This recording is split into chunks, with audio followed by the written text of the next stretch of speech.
Sleeper nerfs, Gambit changes, a big meatball boss, and a sneak peek at not one, but 2 incoming updates. Ooh, it is going to be a meaty one, Guardians.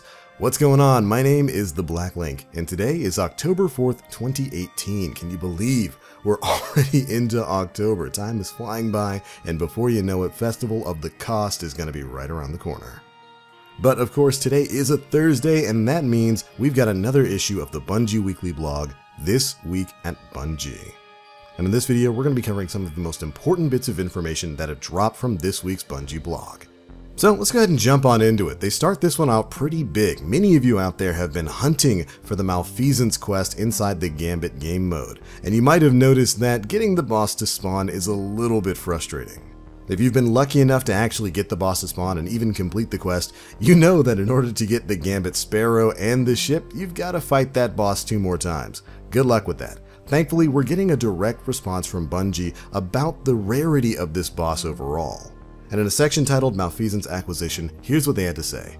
We've heard player feedback concerning the spawn rates of the Ascended Primeval servitor, and we are making adjustments to how frequently it will appear. During week 3 of the curse cycle, also known as a full curse week, the Ascended Primeval servitor will have almost the same chance to spawn as any other primeval. We will also be increasing the chance for the boss to spawn during lesser curse weeks, but it will still be lower than during a full curse week. For full transparency here, since the Ascended Primeval servitor spawn rate will increase significantly when these changes are released, we are now tweaking how ship and sparrow rewards drop from the boss. Vanity items are no longer guaranteed drops for subsequent boss kills after you earn the quest. Instead, the vanity items will now only have a chance to drop. Now this right here is a massive change. One of the biggest bits of criticism over the past week, really since the Malfeasance quest has dropped, has of course been the RNG nature of getting the boss to spawn. Last week, during the full cursed week, you guys saw how rare that boss was. I had about maybe 2 to 3 hours of Gambit throughout the entire week. I was not farming for that thing, but I did not see the boss once. There were other people who played the game for 12 hours straight. You know, our boy Nim plays right here on the channel. So it took about 14 hours before he could get his first spawn, if I recall correctly. There are some people who are still trying to get it, and that was during a week when the spawn rate was supposed to be higher than other weeks. So I'm very glad that they're going to be changing the way this works. I love the change here. So basically during the full curse week, so in another 3 weeks, not right now, but in another 3 weeks from now, or 4 weeks from now, when the full curse week happens again, the Ascended Primeval servitor is going to have the exact same spawn chance as any other primeval boss. That's a fantastic change. It's going to definitely cut down on the ridiculous RNG that players are currently facing, not to complete the quest, but just to get it to activate. And of course, while the spawn rate is going to be upped in other non-full curse weeks, it's still going to be less than the spawn rate during that full curse week, so it's getting a buff all across the board. Great to hear. Now, additionally, we're also getting some extra quitter protection re-enabled within Gambit. This is going to be implemented to try to help with the extended load times that some players have been experiencing, and when that change is released, they're going to be re-enabling the quitter penalties for the Gambit playlist. Currently right now, you can quit from Gambit without incurring any sort of repercussion, or be kicked from the game, as a lot of us have been for the past couple of weeks. But when these changes go into effect, the quitter penalties are going to be coming back. However, they have increased the number of games players can leave before they're restricted from the playlist. They say that they're making this change to help mitigate some situations where bad internet connectivity results in a restriction. As somebody who's had the game crash several times while I'm playing Gambit, this is great news for me. It feels really bad to be locked out of an activity via no fault of your own. Now, after that, we're also getting some massive changes coming to the power weapon economy within Gambit. And yes, this is going to be about the sleeper simulant.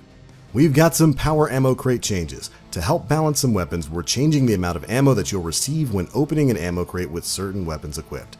First and foremost, the sleeper simulant. Ammo crates will only grant you 2 shots, down from the current 4.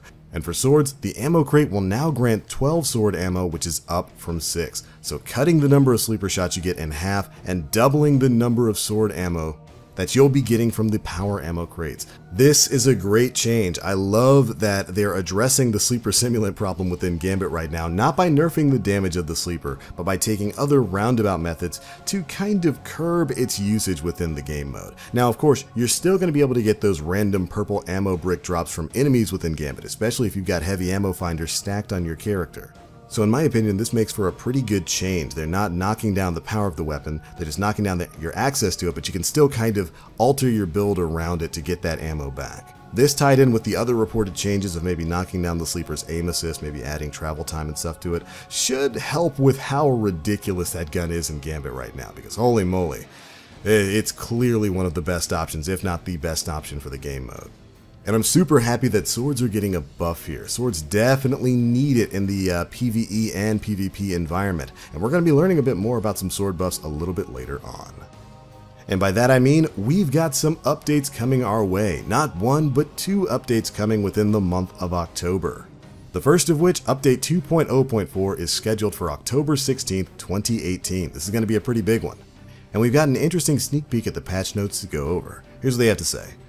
In Update 2.0.4, they've added the ability to hover over lost sectors to see their name once a player has looted them. This is going to help you figure out which lost sectors you've done and which ones you haven't. Players will now be able to track up to 3 pursuits on their director. They've added Through Fire and Flood, the Zenobia D, and the Crooked Fang 4FR to the World Legendary pool.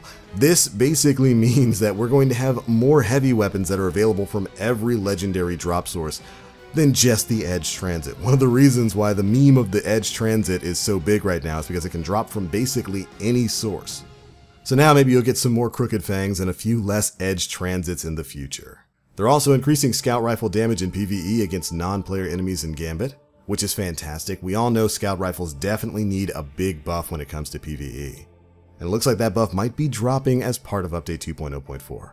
And they're fixing a bug where prime engrams were going straight to the Postmaster at the end of Crucible matches. They'll now show alongside other end-of-match rewards. Additionally, they've also added transmat effects to collections under the flare category, so you can pull those favorite transmat effects from your collection starting in Update 2.0.4 on October 16th. They go on to note they've been tracking acquired transmat effects beginning from the launch of Forsaken back on September 4th. That's pretty much it for the biggest changes that are coming in Update 2.0.4. Next up, we're going to have Update 2.0.5 scheduled for October 30th, 2018. Now, as usual, the changes that are going to be listed in this one are in development, so they could change, but here's what's tentatively scheduled for the end of the month. They're going to be rebalancing the functionality of the distribution and dynamo perks, requiring players to be near opponents for super energy benefits. That sounds kind of familiar, kind of like an artifact of old. Interesting. Next, they're slightly increasing sword damage in PvE to address player feedback. Finally! This is something I've been waiting for a long time. You guys know I've been arguing for swords to be stronger in PvE and for them to have more ammo for a long time. And of course, with the Update 2.0 and with Forsaken and all that, swords got a big ammo buff. You know, a lot of swords can have in the upwards of 40 ammo. Way above what we could have back in Vanilla D2. I think that ammo number should be even higher. If you remember, with the right artifacts back in D1, you could have sword ammo in the 100s, like 101. It was nuts. So I'm very happy to see this damage buff in PvE. I would also still like to see another ammo buff for swords sometime in the future. Next, they're slightly increasing fusion rifle damage in PvE. They're increasing the viability of Malfeasance in PvE and Gambit activities. Going to be very interested in seeing how exactly they're going to quantify that in Update 2.0.5. Malfeasance is a very difficult to get weapon, mainly because of the RNG right now. But as a lot of people who have claimed the exotic hand cannon will tell you, including our buddy Nim Plays who did the review on the Planet Destiny channel, its abilities are a little bit underwhelming, especially when you compare it to some of the other exotics in the game. Not to say that it's not a good gun, it's just it could use a little bit of a buff, so I'm very happy to see it's going to be getting a buff in PvE and in Gambit activities. Excited for that. They're adjusting the visibility of the Titan's banner shield, making it easier for players to see through the effects, and they're adjusting exotic rewards to help reduce the number of duplicate drops. This was something that was brought up in last week's SWAB, and it's definitely something that's really important to a lot of players right now. Exotics are rare. They are extremely rare. Not a whole lot of drops of those going on, so it makes it really kind of a punch in the gut when you finally get that exotic drop. You see that golden engram fall to the ground and then you pick it up and it's like your 12th hard light. Very happy to see that some dupe protection is going to come. They do note that players may still receive duplicates, but there will be better chances for Forsaken exotics when receiving exotic rewards. The chance for a Nightfall unique reward to drop will increase each time a Nightfall is completed without a unique drop.